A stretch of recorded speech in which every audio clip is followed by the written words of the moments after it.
আজ বিশ্ব বন্যপ্রাণী দিবস। পৃথিবীর বিভিন্ন প্রান্তে প্রাণীর আবাস নিশ্চিতে দিবসটি পালিত হয়। দিবসটি উপলক্ষে সুন্দরবনের প্রাণী রক্ষায় সরকারি বেসরকারি পর্যায়ে উদ্যোগ গ্রহণের দাবি তুলেছেন প্রাণীপ্রেমীরা। তারা বলছেন, বিপন্নপ্রায় প্রাণীদের রক্ষায় এখনই উদ্যোগ না নিলে সুন্দরবন থেকে হারিয়ে যাবে অনেক প্রাণী, আর ভারসাম্য হারাবে পরিবেশ প্রতিকূল। পৃথিবীকে প্রতিটি জীবের জন্য উন্নত বাসস্থান গড়ে তোলা ও প্রাণী কল্যাণের আন্দোলনকে জোরদার করতে প্রতি বছর বিশ্ব প্রাণী দিবস পালিত হয়। ২০১৩ সালের ২০ ডিসেম্বর জাতিসংঘের ৬৮তম সাধারণ অধিবেশনে ৩ মার্চকে বিশ্ব বন্যপ্রাণী দিবস হিসেবে ঘোষণা করা হয়। দিবসটি উপলক্ষে সুন্দরবনের বিপন্নপ্রায় প্রাণী রক্ষায় সরকারি বেসরকারি উদ্যোগ গ্রহণের দাবি তুলেছেন প্রাণীপ্রেমীরা। আমরা জানি যে সুন্দরবনে ফাঁদ পেতে হরিণ হত্যা করা হচ্ছে, সেই ফাঁদে বাঘও আটকা পড়ে মারা যাচ্ছে। এছাড়াও সুন্দরবনের খালে বিষ দিয়ে মাছ মারা হচ্ছে। এছাড়াও সুন্দরবনের জলদস্যুর উৎপাত বেড়েছে। এই জলদস্যুরা বিভিন্ন বন্যপ্রাণী চোরা কারবারির সাথে যুক্ত এবং তারা বিভিন্ন বন্যপ্রাণী হত্যা করে থাকে।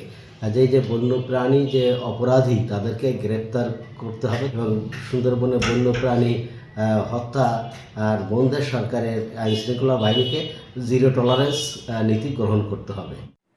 সুন্দরবনে প্রাণী রক্ষায় ব্যাপক জনসচেতনতা সৃষ্টি এবং বংশবৃদ্ধিতে প্রাকৃতিক প্রজননের উপর জোর দিলেন এই বন কর্মকর্তা।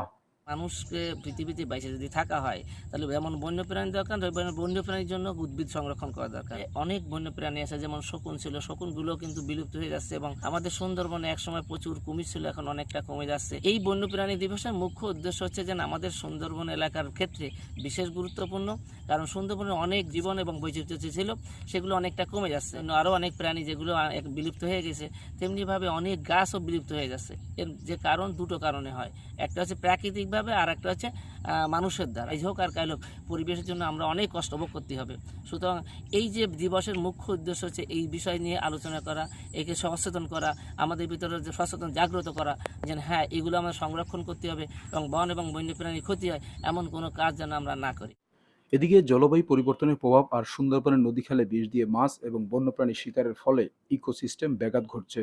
তাই সুন্দরবনে প্রাণী রক্ষায় শিকারীদের নিয়ন্ত্রণ ও বসবাস উপযোগী পরিবেশ গড়ে তুলতে আইনের প্রয়োগ নিশ্চিত করা হবে বলে জানান পরিবেশ, বন ও জলবায়ু পরিবর্তন মন্ত্রণালয়ের প্রতিমন্ত্রী। বাংলাদেশ প্রাকৃতিক সম্পদে সমৃদ্ধ একটি দেশ। এখানে রয়েছে বিশ্বের সবচেয়ে বড় ম্যানগ্রোভ বন সুন্দরবন। এখানে বসবাস করছে রয়্যাল বেঙ্গল টাইগার, চিত্রা হরিণ সহ অসংখ্য বন্যপ্রাণী। কিন্তু জলবায়ু পরিবর্তন, বন উজাড় এবং বন্যপ্রাণী শিকার এই সম্পদকে হুমকির মুখে ফেলছে। আমাদের এই সম্পদকে সুরক্ষা করতে হলে আমাদের আইনের কঠোর প্রয়োগ নিশ্চিত করতে হবে, মানুষের সচেতনতা বৃদ্ধি করতে হবে এবং আমাদের সবাইকে আন্তরিকভাবে এই সম্পদকে সুরক্ষার জন্য কাজ করতে হবে। তাহলে আমাদের বাংলাদেশ বন্যপ্রাণী সমৃদ্ধ এবং প্রাণ প্রকৃতি সমৃদ্ধ একটি দেশে পরিণত হবে। বিশ্ব বন্যপ্রাণী তহবিল এক প্রতিবেদনে জানিয়েছে, বিশ্বে ১৯৭০ সাল থেকে এখন পর্যন্ত বন্যপ্রাণীর সংখ্যা কমেছে প্রায় ২/৩। আর ১০০ বছরে বাংলাদেশের ভূখণ্ড থেকে চিরতরে হারিয়ে গেছে অন্তত ৩১ প্রজাতির বন্যপ্রাণী। এই অবস্থায় সুন্দরবনের প্রাণীকুলকে টিকিয়ে রাখতে বনের পরিবেশ ও প্রতিবেশকে রক্ষা করতে কার্যকরী উদ্যোগ গ্রহণ করা হবে, এমন প্রত্যাশা সংশ্লিষ্টদের। আবুল হাসান, চ্যানেল 24, মোংলা।